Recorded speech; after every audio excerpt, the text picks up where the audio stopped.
Morning, sir.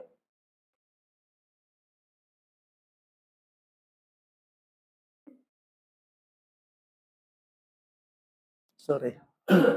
Saan po natin ang ating Bible? Ang focus po natin ngayon ay sa 1 Peter 1:13.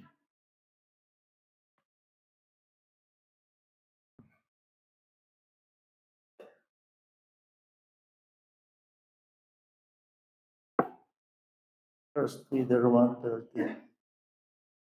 Kaya't ihanda ninyo sa gawain ng isip,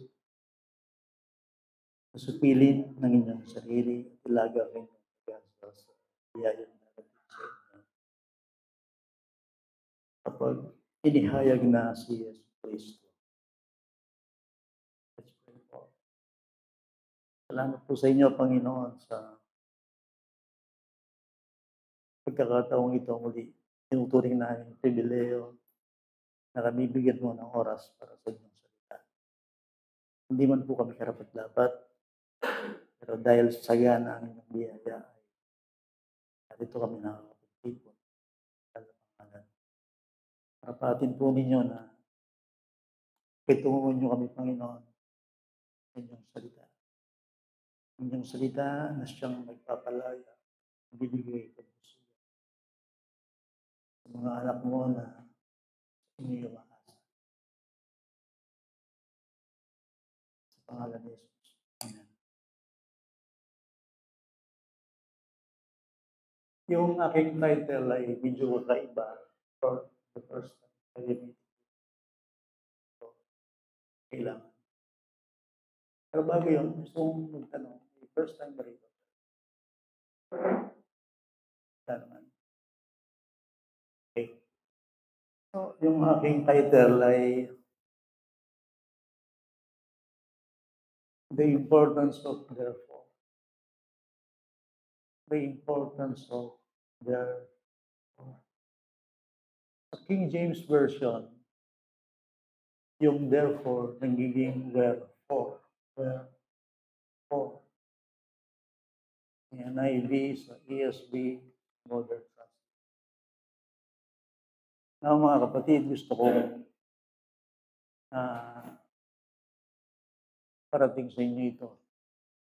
Kayong nagbabasa ng Bible, kapag meron kayong nakitang ganyang salita, therefore, ibig sabihin niya, huminto kayo.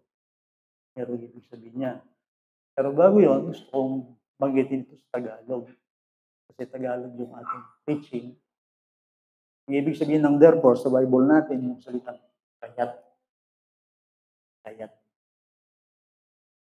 Okay, Malyari may kanaging skrinta, Teresa.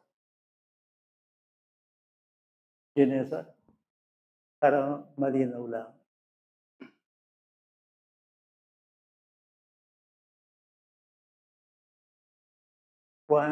First Peter 1:13. Ayan, yung kapitya po. Kaya't ihanda ninyo gawain ninyong mga pag-iisip na supilin ninyo ang inyong sarili at ilagak ang inyong pag-asa sa biyayang darating. Inihayag na si Kristo. Ang focus natin, verse 13, yung talata. Pero specifically, yung ating talagang tutumbukin lang dyan, yung salitang kaya't. So therefore, kasi mahaba. At bilang Christian, gusto kong maintindihan. Pag sinabing therefore sa Bible, or kaya't, ibig sabihin niyan, pause. Pause, yung tatling P, yun yung i-apply. Pause to ponder the passage. Naning Gurino sa Benito. Sinabi tayong pause, hinto, stop, tapos ponder, ibig sabihin, isipan. Pagkakaroon tayo ng mini meditation.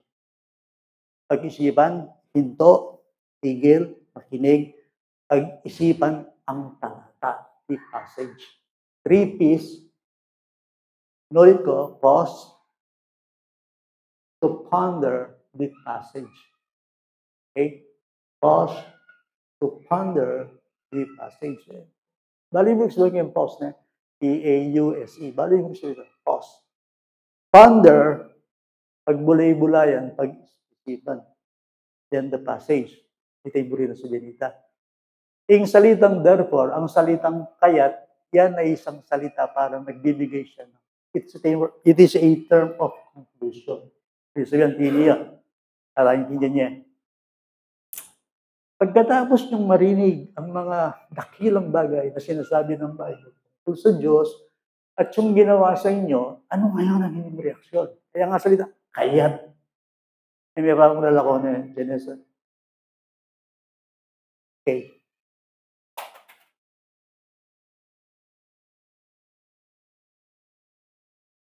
Yung verse 13. Lamig dito sa atin, no?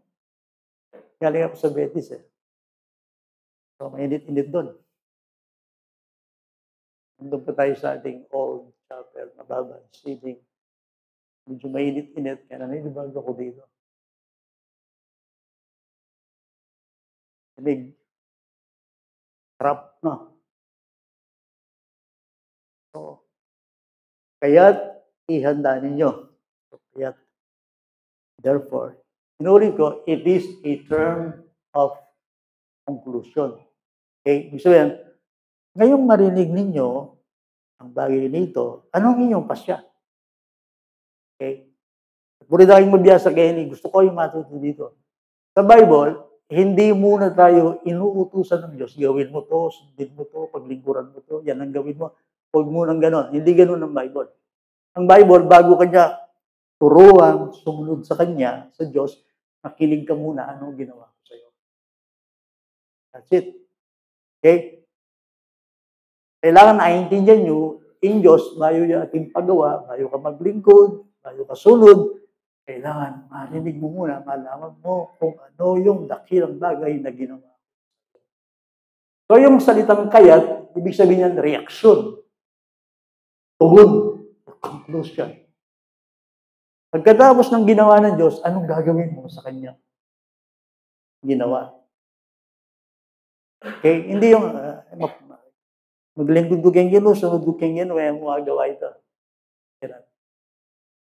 At very dangerous ito. Hindi tayo tinuturuan ng Panginoon directly na ito ang gagawin mo. Hindi. Makinig ka muna. Kaya nga kayat eh.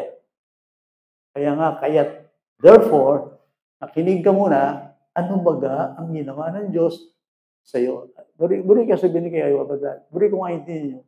At hindi ang gawa ng Diyos kaya kayo ay hubado. Silent yung Diyos. Invisible yan. Pero meron siyang ginawa for your eternal destiny. For your eternal destiny.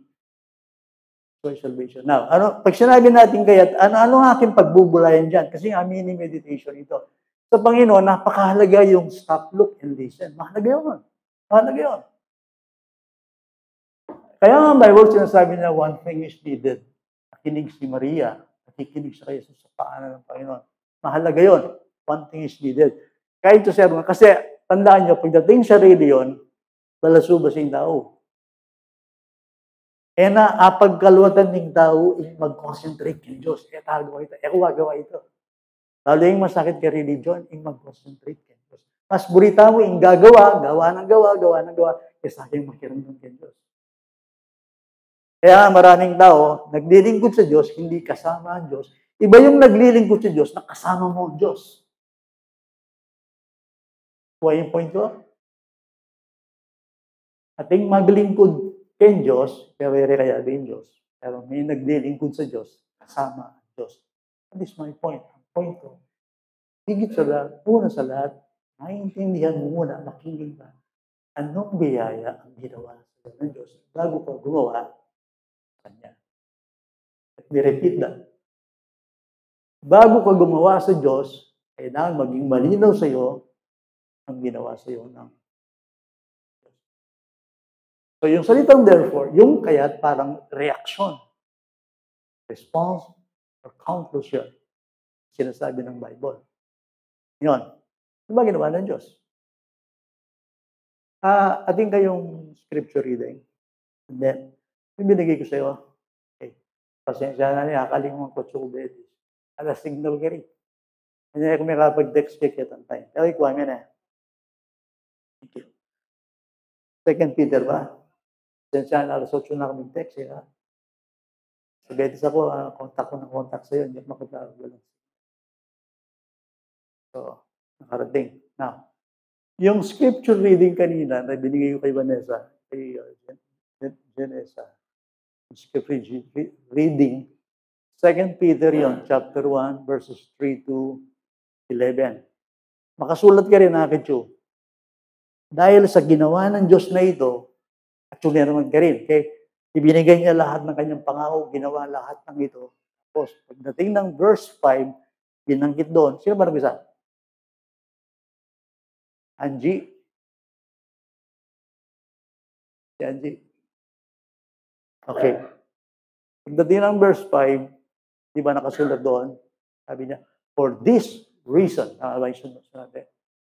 Pagkatapos nung marinig ang ginawa ng Diyos, for this reason, parang ganun din. Therefore, wherefore, dahil sa pangako ng Diyos, dahil sa ginawa ng Diyos, gawin ninyo lahat ng inyong makakaya. Natustusan ng inyong pananampalataya.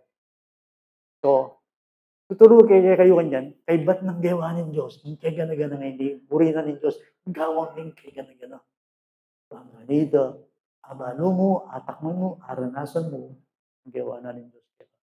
Tandaan niya, ito magdepende kang personal experiences. Iti. Secondary na rin. Pag nagpatuto ko sa Diyos, hindi mo na yung personal experiences mo. Ang ating buhay ay dapat nakadepende on the sound word of God. Ang buhay natin, hindi lang yung sinasabi natin kasi personal. Kasi secondary ito. Kailangan ang buhay natin ay lagi based, yung sasabihan, the sound teaching word of God. Okay, now, kaya nga, ang sabi doon sa 2 Peter, ito yung ginawa ng Diyos, ito yung pangako ng Panginoon. Ngayon, dahil alam nyo ito, gustusan ninyo, gawin nyo lahat ang inyong makakaya na idagdag sa inyong pananampalataya. Okay, now, i-educate ko kayo minsan ba, ano ba yung mga bagay na ito na sinasabi ng Bible? Okay, bago tayo ito, pag-aralan tayo ito, i-review na kayong magya. Verse 3, or any reason. Ito yung bagay na mahalaga na kailangan nating talagang masimpan sa puso natin. Verse 3, purihin ng Diyos at Ama ng ating Panginoong Jesucristo sa pamamagitan ng kanyang malaking kahabagan, muli tayong ipinanganak sa isang buhay na pag-asa sa pamamagitan ng muling pagkabuhay ni Jesucristo mula sa mga patay. Ano yun? Dapat ba mo born again ka? Okay, ano? Bakit ka na born again? Dahil sa habag ng sino? Diyos. Okay? Nahabag sa iyo ang Diyos, ipinanganak ka muli saan? Sa isang buhay na pag-asa. Kaya nga ang Kristiyano, ano man ang kanyang sitwasyon, nandun yung kanyang hope. Ang kanyang pag-asa ay valid hope. Living hope. Now, sinong may gawa ng iyong pag-asa? Ang Diyos.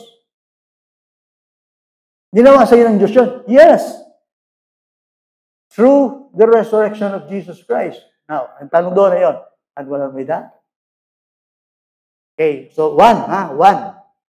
Panwalan mo ba ito na yung Ginoo, bayit na kang pasibayo, spiritually speaking, kapamilatanan ng pangasundi ng Jesus, panwalan mo ito? Yes, believe, good. Yung munang issue kay biyayapin, panwalan mo. Hindi mo na yung ginagawa mo, huwag mo na yun, Fox, kailangan, intindihan nyo ko Hindi mo na pinag-uusapan ano ginagawa mo. Ang pinag-uusapan, ano pinaniniwalaan. What you believe. Hindi ka kanta tayong madalas ng, to God be the glory, great things He has done. Sabi tayo, to God be the glory. Ano ba sabihin, to God be the glory? To God be the glory, bring na sa dyan, ang gawa na. Aliwa na, gagawan mo. Kasi pag inuna mo ang ginagawa mo, that is nonsense, that is biblical, that is not the saving gospel of Jesus Christ. Kaya ka masave ka. Kaya magpaklod ka, kaya hindi rin bituka mo, hindi lamang, kaya ganang pamaglingkod, hindi mo ngayon. May aintindihan ng Ebanghelyo, yung gawa na rin Diyos, kaya ka masave, hindi ka maliligtas. Remember Ephesians 2:8-9. Ano sabi doon? For by grace you have been saved. Through faith. Padag ko po tayo yung issue yan. Bigising tamo, impyerno kung banwa. Yan, napagibihan ng pastor. Ay, sabihin ko kaya kayong totoo. Because I may be wrong. At habali Jesus Christ, bigla-bigla po, bigla niyang pakit. O bukas. Imminent thing talagang pamanyatan ninyo. Kasi malapit. Baka yung iba sa atin, magising tayo, hindi sa langit Dahil hindi tayo nagtiwala talaga sa Kanya. So Ephesians 2:8-9, you have been saved by faith, by grace, through faith. Ating matindi sa amin ng Bible, wala nakarin This is not your own doing. This is not your own doing. It is the gift of God. Hindi ito inyong gawa. Ito'y kaloob ng Diyos. To God the glory. Naintindihan niya? Ka mag-concentrate kung gagawan mo para sa kayong kaligtasan. Personal experience, ibig sabihin gani. Ibig sabihin gani, based, ibig sabihin salita ng Diyos. Kaya nga, purihin ang Panginoon Diyos. Ang ama ng ating Panginoon Jesucristo, dahil sa kanyang kahabagan, muli tayong ipinanganak sa buhay na pag-asa sa magitan ng Panginoon. So your salvation, not a result of works, resulta ng kanyang gawa. So that no one may boast. Evo manyaman, ay tindihan tayong masali sa iyong kaligtasan tamo. This so sweet, hanapin yung kanta. This so sweet. Trust in Jesus. Just to take Him at His word. Okay. So yun ang ibig sabihin, for this reason, dahil sa ginawa ng Diyos, dahil sa kanyang kahabagan. Then verse 4, tungo sa isang manang hindi nasisira, walang dungis at hindi kumukupas na inilaan sa langit para sa inyo. Hallelujah! Biro mo, wala ka paking langit at yun nakakariyan. Ilagyo na ng Kristiyano, supposed to be, at yun yung libro na ng baking heaven. Biro ang kayong kapatid daw mo, Betis, may akong i-brother Loren, tayo yung kasaop ko pa rin, may kuya, so i-load kanini medium. Mukabayit para ka na ako na lalo kong magsakit, pero kayong biyaya ng gano'n. Sabi ko kaya, balo, mayakit ka tampas yung bahay. Kaya tiking niya ito. Yung New Jersey. Kailangan niyang pumunta ron, dahil yung anak niya rin. Wala sa dito lupa. Binibiro ko siya last Sunday pa lang. Totoo naman. Hindi ko alam kung magkikita pa tayo dito sa mundo, physically. Pero gusto na sabi ko sa kanya, it does not matter. See you in heaven, saka sa kanya. See you in. Yung mahalaga mong hindi, miyakit ko ba no, Keti. Kasi, kaya Amerika, kaya Europe, gabon niya pa mo rin yan. Pero yung gawa na ng Diyos kaya katama, hindi lupa, hindi langit. Inalaan ng Diyos ang langit para sa iyo. Yung ginawa ng Diyos, to God be the glory. Yan ang ibig sabihin ng for this reason. Yan ang ibig sabihin ng kaya't ihanda ninyo. Dahil dito, dahil sa mga magnifikong katotohanan, these foundational teachings, dahil sa ginawa ng Diyos, yung Kristiyano, kaya taga-lupa, taga-heaven nyo. Weirdo ito. Balot, bakit paano walang kuida? Yung Diyos ang magsalita He is the good news. And the Lord, and God cannot lie. He cannot err. He cannot fail. Paano walang may sasabihan ng Diyos kaya ka, nakang Kristo Jesus sa tinggang kaligtasan? Mga matetama kayo, meet you in heaven. Kaya ka na ba'y pengot, bayan ng Espero. Paano makapagbali ka? O, muli ko kayo, tinumabiyang pa. Meet you in heaven. See you in. Ito mo yung mahalaga. Ano yung karnal na Kristiyano, yan yung panahon tama, liwala Okay, o yan yung gawa na ng Diyos. Ginawa kanyang mamamayan ng langit, sabi ng Pilipino. Minsan, i-explain ko kaya kayo minsan. Meron ko pa kaya kayo, yapong ko rin, malamat, yung amnesia. Sarili na yung bali, hindi kilala. Huling kitang makakalingon niya. Yung Kristiyano, at yung spiritual minsan, amnesia. Nakita mo. In heaven, kaya mga homesick. Yung Kenny Morino, Kenyato. Pero yung gawa ng Diyos ito. Kailangan tayong Holy Spirit. Bariyo sa yun, Pastor, yung talagang address ng Christian in heaven. Yes. Yes. Who knows, tutoy sasabihan mo balang mabigyan pareho Brother Laura nung magbalik po. Pero it does not matter. Sabi ko kaya, see you in meron na yung step journey kaya tabalo. Bari na yung mo. Be one with Christ. Baka yan, talagang mamakutaman eh. Okay. Malungkot ka sa guli. Pero yung tutunay yun eh. Because He lives, I can face what? Tomorrow. Because I live, you also will live. O yan yung mini meditation. Yan ang pagbulayan mo sa buhay. Ang sinasabi ng Diyos, tungkol sa'yo at sa kanyang ginawa sa'yo. Kasi ang Diyos may ginawa sa'yo. And we walk by faith, not by sight. Porket ba't emo kakit, inggawa na ni Diyos, yung manual, adi, gagawan tayo ni by faith. We walk by faith, not by sight. Papilya yung Bible ko. Papilya ini. Paper niya ini, papilya ini. But boy, yung laman ini, salita niya ni Diyos. Naintindihan niyo ko? Wah, papilya. Balo ko, papilya. 30 ini, 40 tao, sinulod de. Boy, sabihan ko kayo. Yung makasulat kayo ni katutuan. Father, sanctify them with thy truth. Thy word is truth. Nakakala nyo, nabubola ako. Di ba sabi ko sa inyo, hindi ako vlogger. And then kayo, mas magin ko itapakarin vlogger. Boy, karakal na rin. Kalaraman nga ng halos ng panahon tamo yan. Kasi mag-enjoy ka yan. So, ini katutuan. Papilya ini, wah, papilya. Boy, sumtig bulayan ini, hakit na yung kalagawa, sula po yan. Bakit? Sapagat ang Bible ay salita ng Diyos.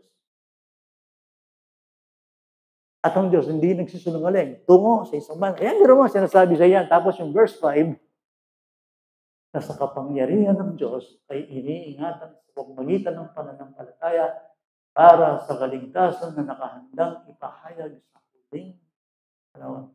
Specifically, clearly, ano ba pinag-uusapan natin dyan sa mga preceding verses? Ano ba pinag-uusapan natin dyan? Salvation.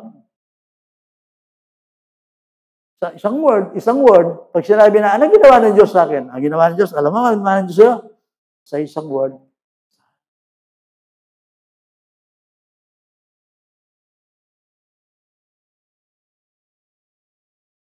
sing to the Lord all the earth. His salvation proclaimed day to day. Nakita? His wonderful deeds and His glory are made known all the earth. For great is He, His strength and His majesty. Rejoice, rejoice, for the Lord is reigning. Salvation proclaimed day to day. Ing kayamanan ko, wakakit. Ing kayamanan nyo, wakakit. At ing kayamanan, narito. Biro mo, ing Bible ay ano yan? Ini, kaluguran ng kapatid, revelation in Diyos. God's revelation truth. God's revelation truth. Kung hinahanap nyo katotohanan, ito ang kanyang salita. So, pambihira na rin. Aliwa na rin sabihin niya, pero hindi nga sa kapangyarihan. Kung sabihin niyan, ang kaligtasan mo, kung yan ay galing sa Diyos, hindi siya pwedeng mawala. Ako ay po, hindi pwedeng mawala ang kaligtasan mo kung Diyos ang nagligtas. Kasi iingatan niya talaga yan. You're secured eternally His grace. Makawala tamo, physical, makawala tamo, kanya tumitin, kakawanita mo. Pero then, kaya Diyos, no pwedeng iwala. Kung ang Diyos hindi magligtas. Stand to. Yung kaligtasan, pwedeng mawala ng tutuyo. Otherwise, kung ang kaligtasan mo nawawala, lasakan mo ng gawanan ng Diyos. Father, Son, and the Holy Spirit. That's the point. Bari mo sabihin, secured ko. Yes. Bakit? Yung Diyos na mag-save ka eh. Again, pang magpatuloy kayong kasalanan, nung save ka, magpatuloy kayong kasalanan. That's the argument. Nung magpatuloy kayong kasalanan, kung ligtas ka, magpapatuloy ka sa kasalanan. Aware tayo. Alam natin lahat tayo nagkakasala, nagkakamali. Di ba? Kung kayo, ganun din ako. Pero ang Kristiyano, nagpapatuloy sa kasalanan. Hindi. Hindi niya kakayanin yun. Bakit? Nasa kanya ang binhi ng Diyos. Kaya ang Kristiyano, anong nangyari sa kanya? From glory to glory, from faith to faith, from strength to strength. Siya lumalago, siya nagbubunga sa kabila ng maraming pagsubok sa buhay. Sinasama niya. Lahat tayo mahina. Lahat tayo minsan nagtatanong. Lahat tayo minsan nabibigatan sa buhay. But He who began a good work in you will carry it on to completion until the day of Christ. Kapag ang Diyos nagsimula, tatapusin niya, itatawid kayo ng Panginoon. That's it. Yan ang sinasabi ko sa inyo. Therefore, narinig mo yun. Nakita mo ang ginawa, ang record, ang sinasabi ng Diyos. Kakalandakan kay sabihin kay papilya ini. Pero ini, biyasang maglarag.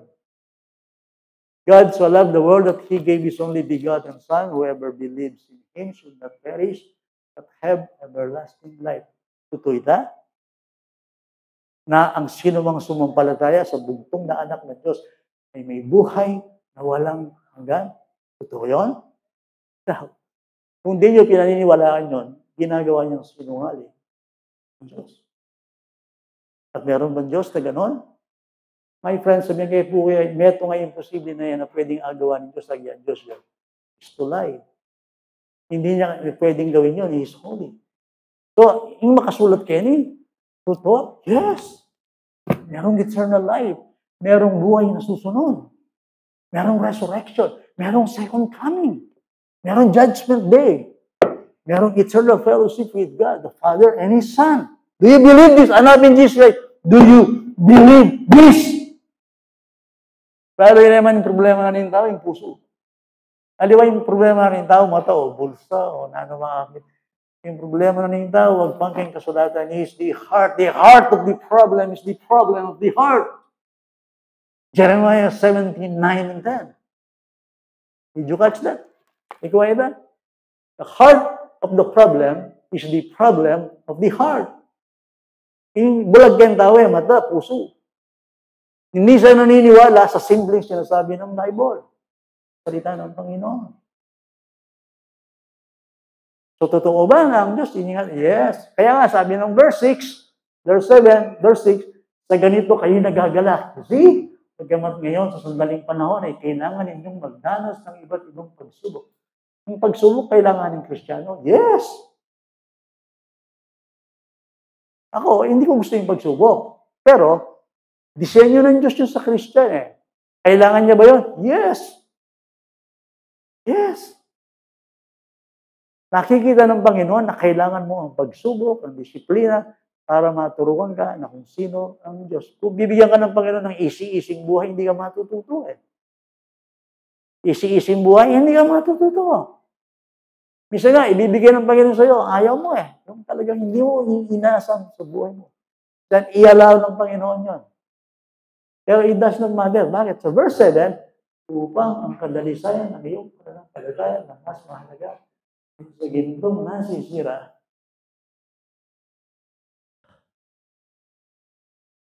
bagamat ito'y sinusubok sa pamamagitan ng apoy, ay matuwi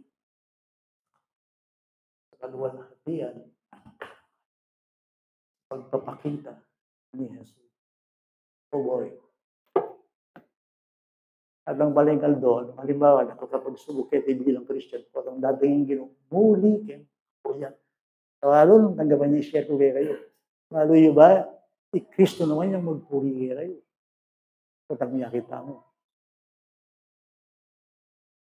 So, ay hindi niya ibalik sabihan, i-commend Christ in kayang faithful servant. Nang sa kabila ng mga pagsubok, siya'y naging tapat sa Panginoon. Buray mo sabihin, Pastor, puryana ako ninyo. Adi, puryana ka bilang kukomenda na naging tapat ka. Yung pamaglakbe mo, kaya din naging yatang hindi sinalpantaya kayo. Nasa Bible naman yun eh. Di ba? Pagdating ng araw, sabi ng isang servant, narito po ang inyong ari-arian. Welcome, sabi niya, aking tapat na lingkod.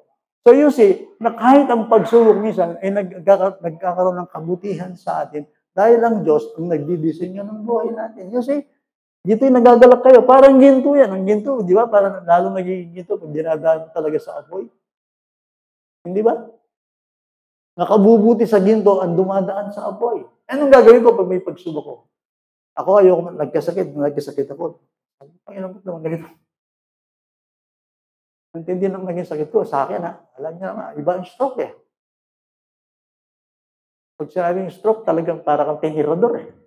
Para kang ibon na sa mga tinidor, yung baldado ka sa mga. Sakit. Hanggang ngayon. Wala, sabi ko yung kalap-kapit na nilupa ko ngayon eh. Alamin pa ng daman eh. Na mga kibit ko minsan. Hirap-hirap kong magsalita, pinipilit ko lang. Lalo ngayon, nagdagdagan yung load ko dahil wala yung katuwang ko dun sa betis masyado. Sabi ko sa meeting na, baka naano kanina po tayong emergency, pwede. O yung ginoon yung bala. Ibig sabihin, dahil sa, yun nga, illness, gano'n. Pero ito ba yung nakakabuti sa akin? Of course. Aking faith. Para lalong lumapit sa Diyos. At maintindihan ko ang buhay that life is very short. Na ang buhay, pag magsakit ka na lang, ito. Gustong masakit na ka, hindi. Alam mo yung quality niya. Kaya nga, yung mga tumatanda, hindi ka pwedeng magmalaki sa buhay pag bata-bata ka. Pag tumanda ka, sabi ko sa'yo, mawawala ng quality ng buhay mo. Hindi mo na magagawa yung gusto mo, hindi mo na makakain yung gusto mo. Kaya yung pangako ng Panginoon, buhay talaga. Buhay naman. Ito, temporal. Kasi sa kabila ng lahat ng ito, makita mo yung pakalulo at ang biyaya ng Ginoo. So, yan ang ibig sabihin niya. May pagsubok ba ang Christian? Yes. Mas mingat ka o isip ko kung ka narayas. Pagsubok o disiplina. Sabi na ni Hebrews 12, baka hindi ka anak. Wala akong pagsubok. Wala. 50 years na akong Christian mo, wala akong pagsubukin niya. Uli. Parang hindi yata nagmamasa sinasabi ng Bible. Ang pagsubok ay disenyo ng Diyos. Hindi ko lang alam kung kailan at hindi pare-pareho. That all things work together for good. All things work together. Ibig sabihin, ano man ang sitwasyon mo, ito ay nagbubunga ng mabuti sa lahat ng nagmamahal sa Diyos. Why? Kasi Diyos ang iyong pastol. The Lord is my shepherd. I shall not be in want. Lumakad man ako sa bundok, sa dilim ng kamatayan, hindi ako matatakot. What's the issue? Ang issue, Panginoon, sa pagsubok na ito, ang mahalaga, kasama kita. That's the issue. Ang issue, yung kaya mo yung Ginoo. Di ba si Jose, ano nangyari sa kanya? Dahil mang kasalanan ni Jose, pero hindi na tumigil yung kanyang pagsubok. Pero ano sabi ng Bible? And the Lord was with him. Tinapon siya. Tinaray kong hukay. Tapos nakulong siya. Wala naman siyang ginagawang masama. Pero yung ba'y disenyo ng Diyos? Yes, para turuan siya. I-prepare siya sa isang higit na matayog na pagkatawag. Remember, in Christianity, in-house na kaya atin yung high calling. Mataas ang pagkatawag natin. Dahil ang Diyos ang tumawag dito.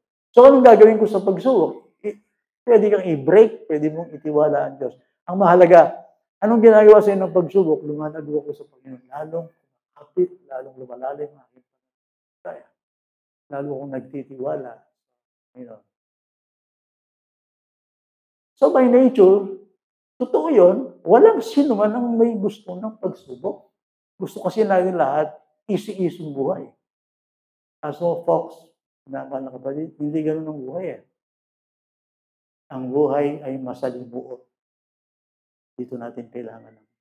Ang mahalaga sa buhay, inulit ko, sinasabi ko sa inyo, ang mahalaga sa buhay ay kasama mo ang Diyos sa lahat ng ito. Your relationship with the Lord.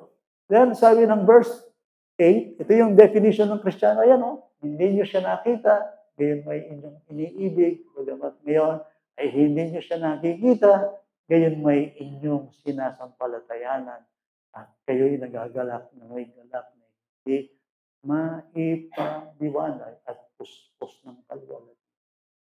At hindi na, ang hirap mahalin ang hindi mo nakikita, ang hirap paglingkuran ng hindi mo nakikita, ang hirap sumunod sa hindi mo nakikita, yet siya ang buhay ng Kristiyano. Tayo kay Jesus Christ. Hindi ko pa siya nakita. Pero nakita ko na siya sa aking pananampalataya. Physically, hindi ko pa siya nakita. Pero nakikita ko siya. At yun ang aking iniisip sa buhay, that I shall see Him and I shall be like Him. Nakikita ko yung namatay para sa aking kasalanan. Yung nagligtas sa aking kaluluwa. Magtatagpo kami noon. And I am preparing for this. Anytime, soon. Nakikita Savior ko.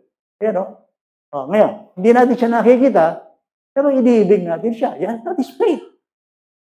Hanggang ngayon, hindi mo pa siya nakikita. Tagal ko nung naririnig, darating na si Jesus Christ. 1986 pa yata, naririnig ko na yan. Hanggang ngayon, hindi pa siya dumarating. Pero siyak siya darating. Sa Bible, na inyong tinatanggap, ang sabi ng verse 9, ang kaligtasan ng inyong tinatanggap, ang bunga ng inyong pananampalataya, ang kaligtasan ng inyong mga kaluluwa. So, yung mga preceding, yung mga naunang linggo, ito yung ating pinag-aralan, tungkol sa kaligtasan ito, nagsikap at nagsiyasat na mabuti ang mga propeta, nagpahayag tungkol sa biyayang darating sa inyo. Kanilang siniyasat kung anong pagkatao o kapanahonan na tinutukoy ng Espiritu ni Kristo na sumasa kanila nang ipahayag ang mangyayaring pagdurusa ni Kristo at ang kalwalhatiang susunod sa mga ito. Ipinahayag sa kanila na hindi sila naglingkod sa kanilang sarili, kundi sa inyo, sa mga bagay na kayo'y ibinabalita sa inyo sa pamamagitan ng mga nangaral sa inyo ng Ebanghelyo. Sa pamamagitan ng Espiritu Santo na sinugo mula sa langit na ang mga bagay na ito'y pinananabigang nakita ng mga anghel. Oh Lord my God, dahil yung taong rin, pati rin angel, interesado lang yung kaligtasan. Dapat makanyang tamo. Dahil yung angel, alibama nilang miniligtas.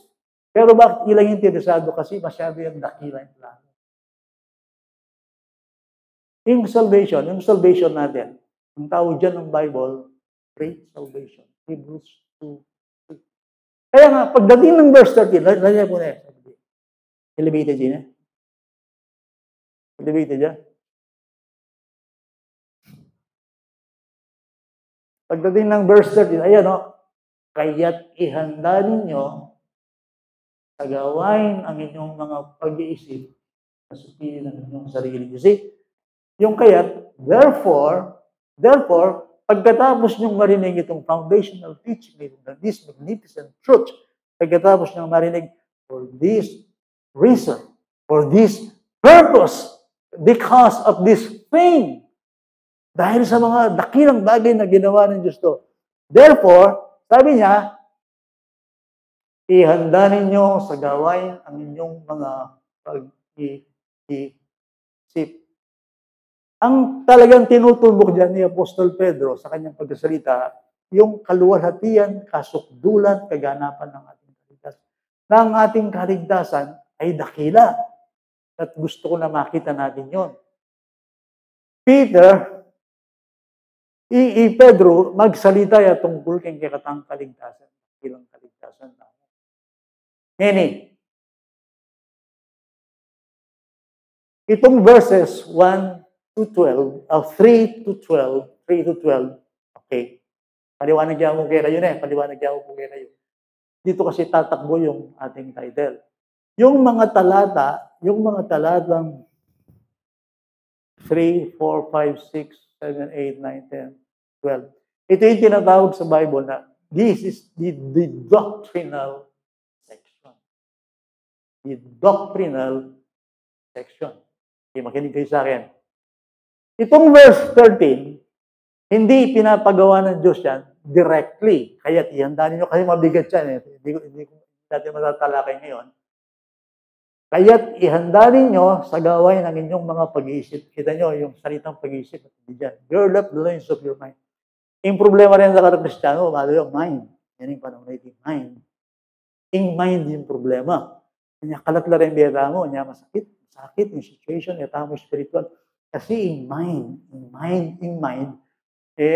control, discipline. Yan, tayo kuhan yan.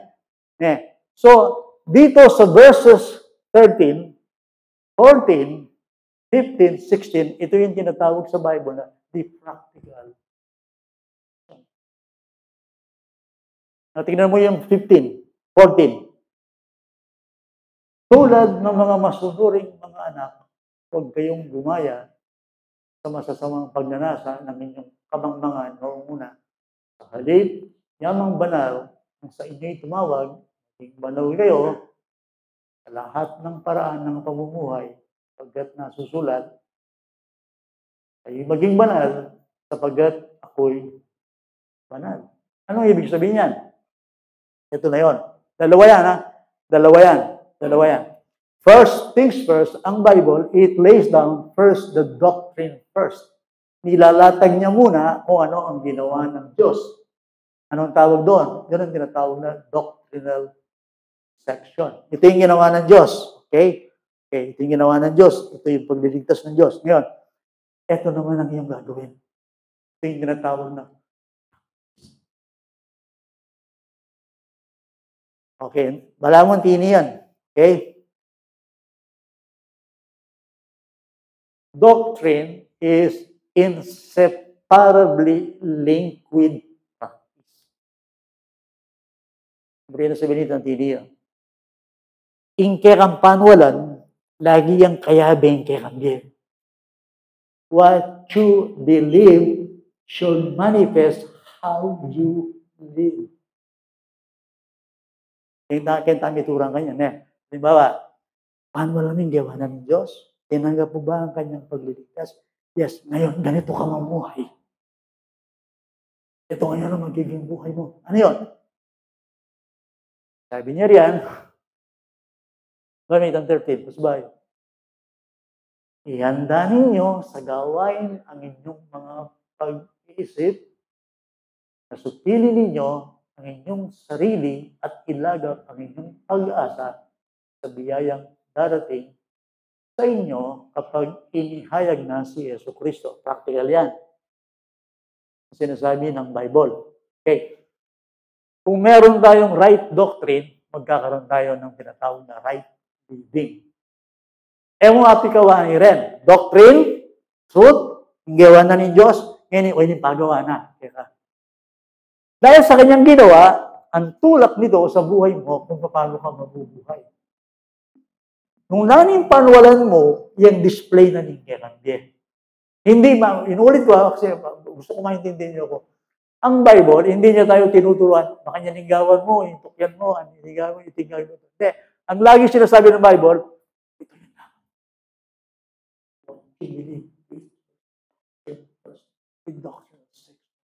First, it lays down the doctrine first. Now, kung naiintindihan mo, naniniwala ka, ngayon ito gagawin mo. Ihanda ninyo sa gawain ang inyong mga iisip. Isipin ninyo inyong sarili. Yan ang gagawin mo. Wala pa tayo sa exposition yan. So, makikita ninyo, yung doctrine, then practice. Nasabi ko din Betty, sa di ko kasi nakakwento. Sabi sa akin ng isang ginang, ng isang babae, sabi niya, hindi ko alam kung anak niya yun.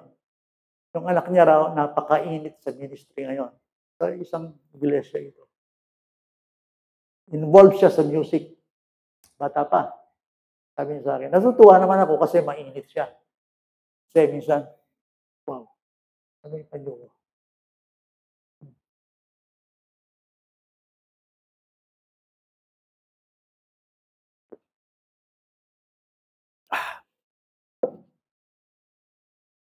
Natutuwa naman ako dahil di ba kailangan ng init sa ministry?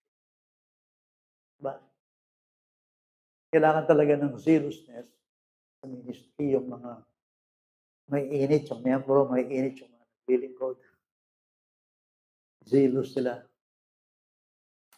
Kaya lang sa kabilang punto, pag narinig na mainit, parang medyo natatakot din ako. Explain kayo ng bakit. Diba, mapali ka kasalpantayanan. Okay. Bakit mainit ang iyong pananampalataya? Saan gagaling yun? Emotion ba yun? Magic ba yun? Mainit ka ba sa Panginoon dahil nararamdaman yung init?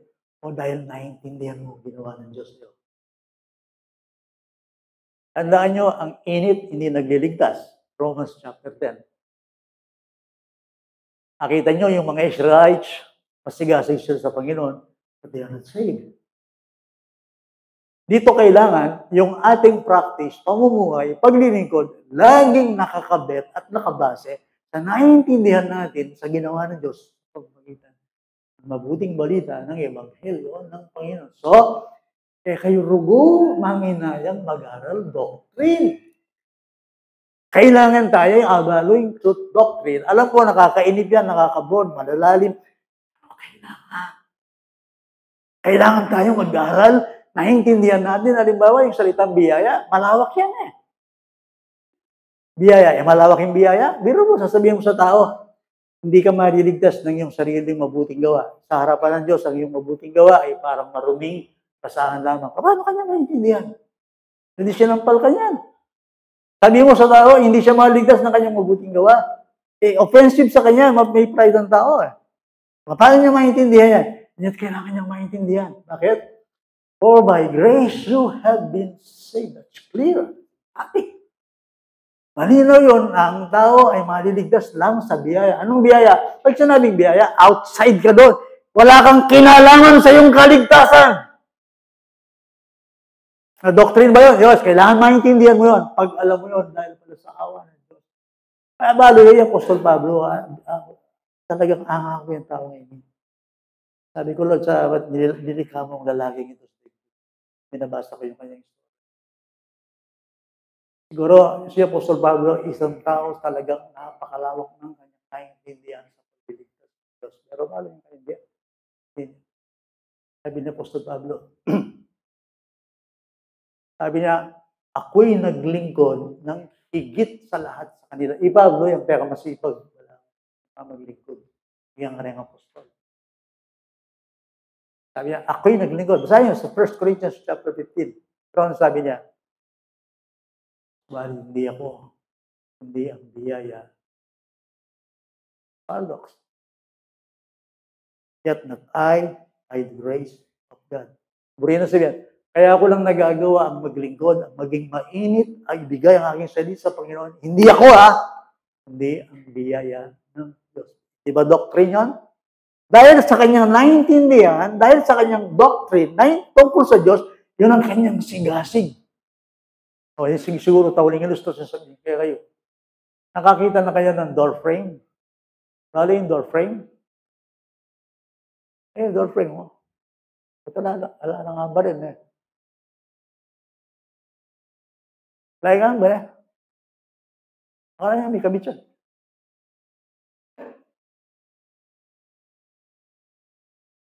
Paano dinoktor yan?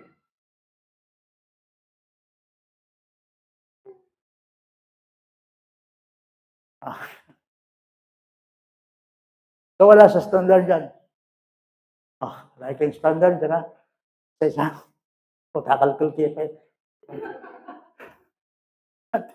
Ano kasi hamba eh? Hamba is door frame.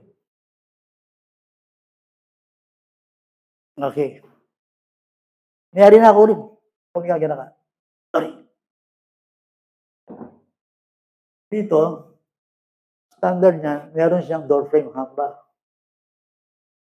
Hindi mo na door, hindi mo na pinto. Hamba ilalagay mo dyan. Tapos merong hinge. Hinge, bisadro. Tatlo yan ito. Now, ba't siya nasabi ito? Symbolically, yung hamba, door frame, fiction, matibay, yun ang tinatawag nating doctrine. Ito yung buhay mo. Itong buhay mo, nakabisagra dito sa iyong pinaniniwalaan. Match na match ang iyong buhay dito, what you believe should manifest how you behave or how you live. Hindi ka nabubuhay mainit sa iyong sarili. Mainit ka dahil naiintindihan mo ang ginawa ng Diyos sa iyo dito.